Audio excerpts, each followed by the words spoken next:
Welcome back to another episode on the MLD Balls page. In today's episode, Chicago Bulls fans, if y'all listening to me, y'all see what it is, bro. It's what I expect out of y'all next year, man. Caleb Wilson, y'all see who's on the front of the page. Y'all see who we beginning this with. Pick number 4. He's already hit 10 threes in the summer league. Y'all, Caleb Wilson has the ceiling to be the best player in the 2026 NBA draft that has the potential to be the best draft of all time. Like this draft class that we just had was insane. The Chicago Bulls were lucky enough to have pick 4 in the class and have an easy selection in Caleb Wilson. Athletic freak, dude. The plays that are now opened up with Caleb Wilson and Josh Giddey. This team, I'm gonna say it right now, they will be in May playing basketball or April, no matter what. Playoffs start what end of April, so this is a team that could get swept in the first round. But Chicago Bulls fans, I'm just gonna spoil it right now for y'all. This is a team that's going to at least be a top 8 seed in the Eastern Conference next year.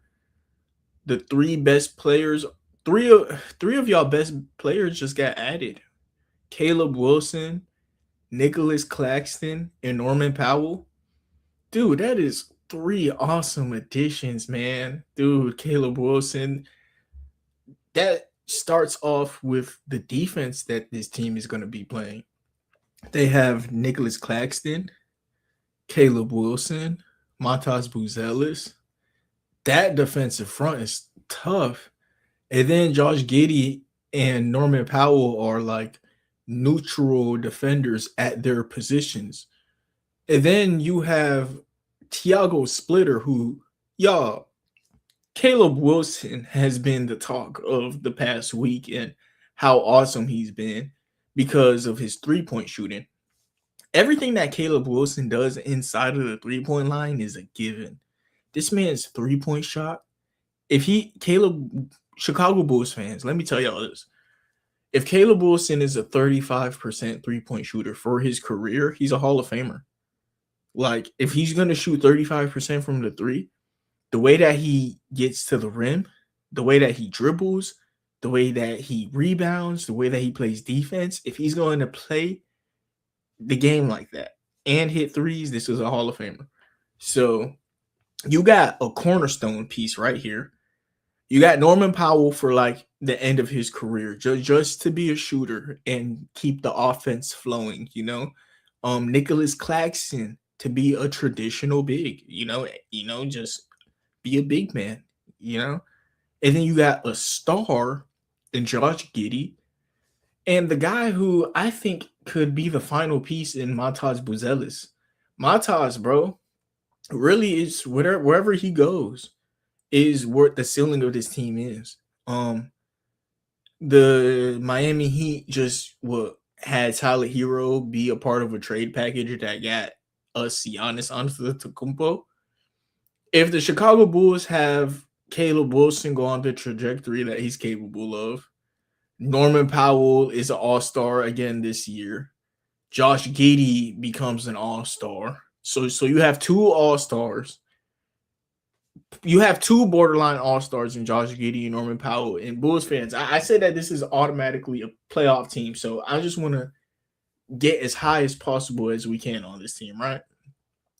You got Giddey and Norman Powell, who are borderline all-stars. You got Caleb Wilson on an amazing trajectory to be a Hall of Famer. And then what? You package Matas and someone on the bench for a star player. Maybe, I don't know how this team will get into title contention. That's what I'm looking for. I'm looking, how do you become a title team? But is the guy who we're looking at in Caleb Wilson the guy who could just be the number 1 option and you keep everything afloat? Like, this Chicago Bulls team is now capable of a Cinderella run. Do I think that they do the Cinderella run? Am I going to call out a Cinderella run out of them? No. But they have what you need. You have defense, and an actual just starting lineup. You have good coaching. You have a somewhat good culture. You have a history behind you with like Jordan and stuff like that. The craziest part is I didn't even get to talk about Dylan Swain yet. Dylan Swain, another rookie who they acquired. When Norman Powell retires, maybe they want him to just easily plug and play that Norman Powell spot. He's another defender. Before they got Norman Powell, when I saw the lineup of Giddey, Swain, Buzelis, Wilson, and Claxton, I thought it was cool, but I hated the shooting. But now Caleb Wilson's shooting the way that he's shooting in summer league, and he said UNC is why he wasn't shooting threes in college. I believe him already. He's already shot in 20. Like he's already shot in more threes in college in the summer league in 2 games. Like clearly UNC was holding him back because of what he said. Norman Powell, awesome 3-point shooter. Dylan Swain, like I said, for the future, he could plug and play at the 2-3, be able to point forward for y'all, switch up the pace when Josh Giddey isn't in. Dude, this team, like I'm saying, this is a top 8 playoff team lock. The defense too good. You have defense off the bench even. Like defense and Dylan Swain off the bench is tough. Isaac Okoro off the bench, Jack Collins off the bench, Toby Awaka. He's like a Precious Achua type of player, you know. Like they got a bunch of defense off the bench, a bunch of defense everywhere. This team just needs 3-point shooting, more 3-point shooting. That's why I don't think that they're a title contention type of team. But to tell me that this Chicago Bulls team isn't going to make the playoffs next year is wrong. Like, just look at the talent on it, like the defense on it. This is a play-in lock. I think a playoff lock. I like. Okay. Who are the teams in the East then? You got Philadelphia. That's what I got to do, right? I got to pull up who are their competition at some point. Eastern Conference NBA. You got a team like the Knicks, of course. The Knicks just won the championship. You got the so you got the Knicks, you got the 76ers. Do you have you got the Pistons. The Pistons better. The Cavaliers better. The Raptors are better. That's 5. The Atlanta Hawks are better. I'll give the Atlanta Hawks 6. I don't want to say the Celtics. The Celtics just traded Jaylen Brown, bro. Like I don't. You got the Magic and the Heat.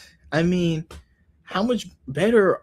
You know, it's scary to say how much better is the Heat after trading for Giannis. I'll give the Heat. So you got 6. You know, this is for sure a play-in team, for sure. But weren't they that last year, right? Let me look.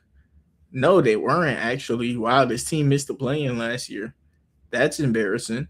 But my 2027 expectation for the Chicago Bulls, y'all, it's to make the playoffs. Like I think this is a team that could go on a run. This is a team that could have a great regular season because you got a lot of guys who have a lot to prove this regular season. Josh Giddey wants to be a star. Norman Powell just made an all-star game. Like, come on, he wants to hoop. Montas Buzelis is a young star with things to prove. Caleb Wilson the same. Nick Claxton want him a deal. Tiago Splitter, he want to prove that he could be a head coach somewhere on his own. There's a lot of needs on this team in the regular season. On the bench, you got Dylan Swain, who's a rookie. He needs to prove himself. Rob Dillingham, he's almost at the end of his contract as a rookie. Like, he needs to prove that he could be in the league. This Chicago Bulls team has what you need. They have, or what you need in the regular season. They have people that have something to prove and with, honestly, their life on it. Like, this is their livelihood. And being able to make money from playing basketball is a blessing that I'm pretty sure a lot of these guys are gonna want to capitalize on. And we're gonna end this video off and see, can I get copyrighted for this? Hopefully not. We're gonna watch Caleb Wilson make a couple plays. Like, come, look at that chase down block. I'm gonna pause it and go back and like, so just so like the copyright stuff. But look how quick he closed back on that chase down block. He's 6'9", 6'10". I think he could play small forward, power forward, and center for you. He could just do it all. He could dribble, he could block shots. And then now, like, look at the swagger he's shooting with. Look at that. He's walking into these shots. Like he keep doing that. That's gonna be a game changer. In college, he shot one a game, but like I said earlier in the clip, he said UNC told him not to shoot threes. That's a weird way to go about things, but from mid-range, he was elite. Like, that's the reason I was questioning him not shooting threes. He's an elite mid-range scorer. And now it's only been 2 games of the summer league, but he's gonna be able to shoot threes one day in the league.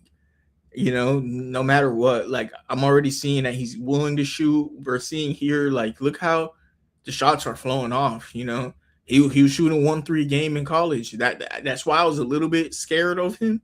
But once again, UNC told him not to shoot threes. Maybe that's what they did to Jordan too back in the day, Bulls fans. They told Jordan not to shoot threes, man. But what is UNC doing, telling these athletes not to shoot threes? Like, this man is awesome. You got to get him shooting threes as much as possible. And y'all, I think that'll be it for today's video.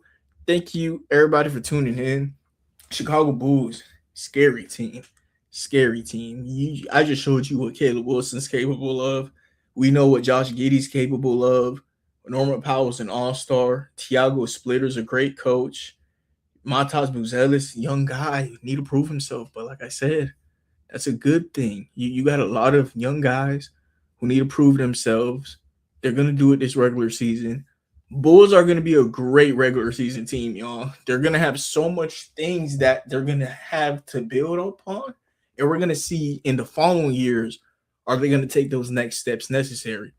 This year, just by roster construction, this team's going to take a huge step forward. They're going to make the play-in playoff tournament. And this could be a team that in the in-season tournament makes a lot of noise. That's where this team could be fun. The in-season tournament, because it's the beginning of the season where everyone is trying to prove themselves a little bit. And this is good. I think this could be a Cinderella team in the in-season tournament because it's fake competitive. You know, it's the beginning of the season. So, of course, there's a limit to the competitiveness. But I think the Chicago Bulls could hang in that level. But as soon as it's playoff time, this is a team that, unless Caleb Wilson is like a Michael Jordan type of prospect, will be, you know, first round exits. But like I said, that's my expectations for the 2027 Chicago Bulls first round exits. One of the best free agencies of all time. Y'all just got Caleb Wilson. Y'all got Norman Powell. It could have been better if y'all got something else than Dylan Swain. I do, believe it or not, like Dylan Swain, though. I had him in my Jalen Brunson tier, meaning I had him as like my 15th best player in the class realistically. I just don't like him stylistically. But he fits on the bench. He could be like the leader of the bench. And by the time that he's done being the leader of the bench and you have Norman Powell at the end of his career, he could be like the worst starter on a real starting playoff team. So Dylan Swain, name to watch for, and that'll be it for me. Thank you, everybody, for tuning in to another episode on MLB Balls page. Have a nice day, and God bless.